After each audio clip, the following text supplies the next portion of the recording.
Hello guys, Frost here. So today we are doing GR2 stage 18 in the same gear that I had on day 10. I mean it's day 11, but and I just got one piece better, but still. Anyway, this is how I went about it. So I first used Narvi so I can get a lot of cost back from her. Then when the two of the charging guys attack, then I can use my Oleg. Now here you could have used the Decimus as well, but because my units are tanky enough to tank through the earthquake, then I can use them right away, and I save like 8 cost or something. And what I need to do here now is wait for he does 2 sets of 3, I think. And then after the second set, when the third set starts, then I want to spawn my Ezrin, because Ezrin cannot tank the full set of it, but he can tank half of the set and then heal Midan, so Midan doesn't die. And that's what I do here. I wait for one attack and then I spawn him, and yeah. I mean, sometimes Midan can survive even without him, but you know, want to make it a bit safer. So now because we used our Baron, we don't have him on cooldown to spawn him, and so we are going to use Decimus when the speedy guy comes.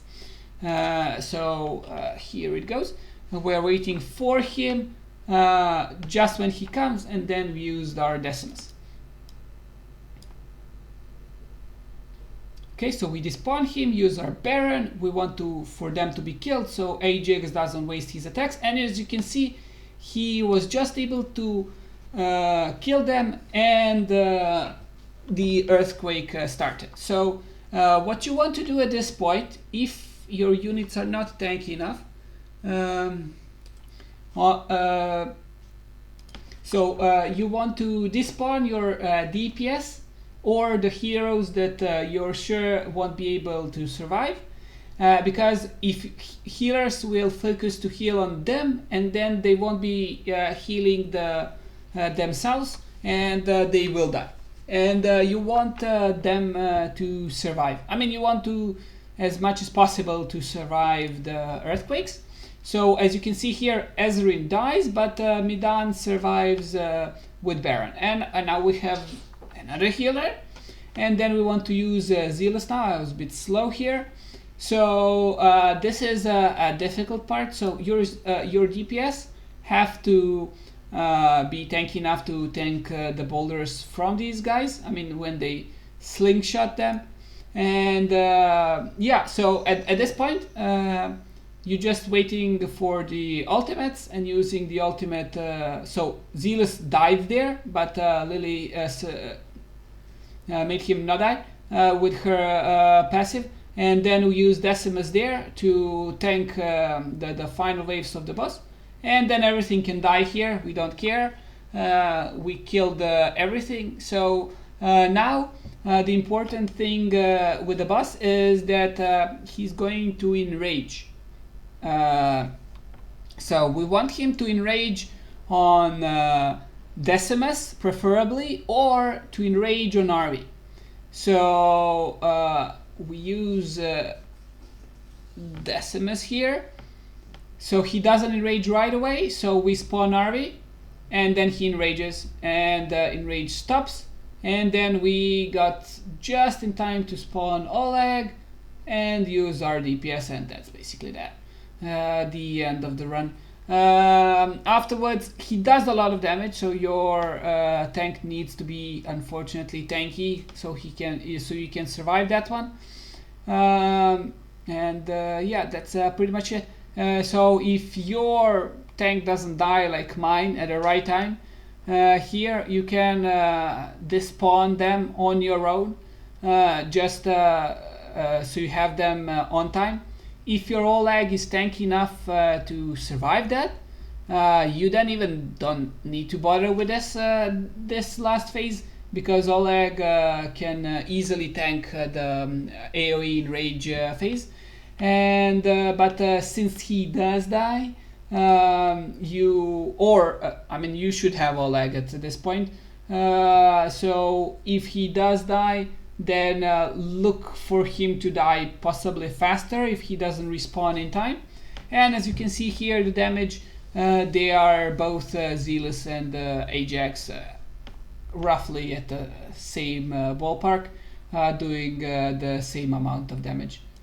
And if we look at the gear here, so this is the gear that I used on my Ajax. So I cannot emphasize enough, but you need to do the Volca quests and all the quests, because you get this gear, and this gear is predetermined how it's gonna be upgraded to. So as you can see here, everything's epic, and it's only 2 DPS, but 2.5, and here 2.5. So yeah, really good. And for me especially here, I used this piece for rage and this rage, so my Ajax can get rage in time, just in time before the boss does his earthquake.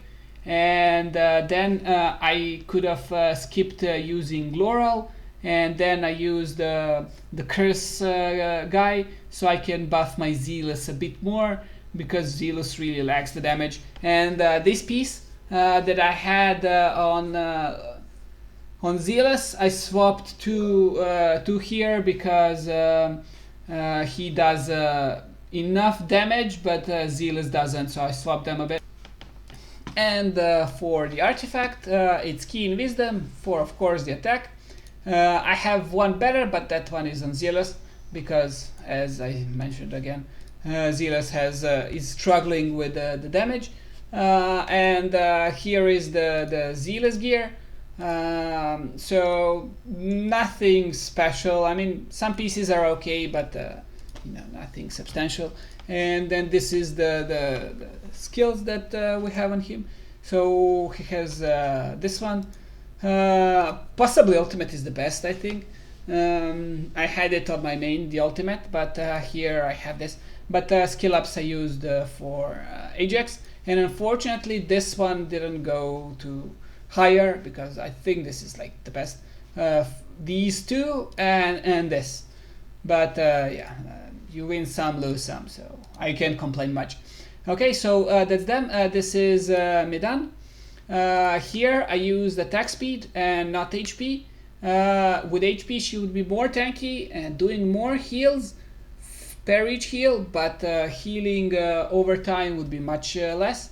So I decided to go to attack speed, because I didn't have much attack speed on other pieces. So yeah, just this one. And so yeah, that's why I decided to go attack speed there. For the artifact, this one not bad, the only epic for healer, so I gave it to her because she's the most important healer there. She can survive, and I got her to 6-star, important.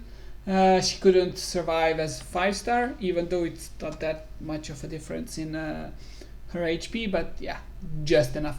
And this is Ezreal. I mean, any other healer would be fine there. Like, as you see, he cannot tank, he cannot do anything basically, because Earthquakes, Earthshake, when he does it, he does multiple attacks, so even that he cannot take more than 60% of HP doesn't matter, so nothing special on that guy. I could have as well used, where is the guy? Yeah, him. And you could have fused him and used the light lock as well. So yeah, that's it. Okay, so the next one is Lily. So this is the gear on Lily. She's a bit more tanky, but still dies. An important thing about her is that she can make one unit not die, so yeah, that's good. I mean, if you have Vortex, this is much easier to do, because Vortex does overhealing shield, and that makes your units much more durable than anything else. So if you have Vortex, this stage should be much easier to tank. Again, same artifact as on Ezreal. And then tanks, Oleg has 216 pieces, but still is not tanky enough to survive. Oh well, he'll be at some point. And now the Baron, he has a bit more HP, but because his base HP is higher, and less defense, but somehow tanks more. I mean, he has his own shield that he can use on time. Both have the same artifact. Other than that, the real star of the show is Decimus. So he has nothing here, but the most important thing is maxing this one out so he doesn't die, and that's prolonged for 2 seconds. I use some gear on him just so he can survive a bit longer and doesn't die, doesn't proc it right away from the first hit. And yeah, that's it. If you don't have Midan, what I can suggest is that you can use Barkley. He has, when he gets spawned, he gives defense to the units around him. So basically what you would do is you would despawn one side where the tank is, and then you would use Barkley on the remaining units. And then he will buff 30% defense on all of them, making them much more tanky. Midan, because I don't have her skilled up, just does 10%. But he was an option if I wasn't tanky enough. And yeah, that's pretty much it. That's the run. Of Narvi, I forgot Narvi, so this is her so skilled up because we want that cost. And other than that, I don't have third piece of Mana Spring, so she can have it faster. But yeah, that's basically that. I don't have the rage here, and nothing special, just a bit more HP so she can survive until I use my Midan. And a really important thing when you're doing progress, swap around your gear. Go, backwards, forwards, try stuff out, and it is doable. Just the most important thing is you need to have enough attack so you can go through the enemy defense, and then you just need enough HP to survive everything. So yeah, that's pretty much it. In the end, guys, just remember, when we catch them all, we still need to play the game, so please keep some red crystals for stamina. Don't spend all on summoning, especially early on. Really important to first farm EXP, then farm gear, and then farm some gold, so you can upgrade everything and clear stuff fast. As you can see, day 10, stages 18 done. So yeah, this is a bit longer one than expected, but yeah, I think I hope that this helps someone. Cheers, guys. Bye bye.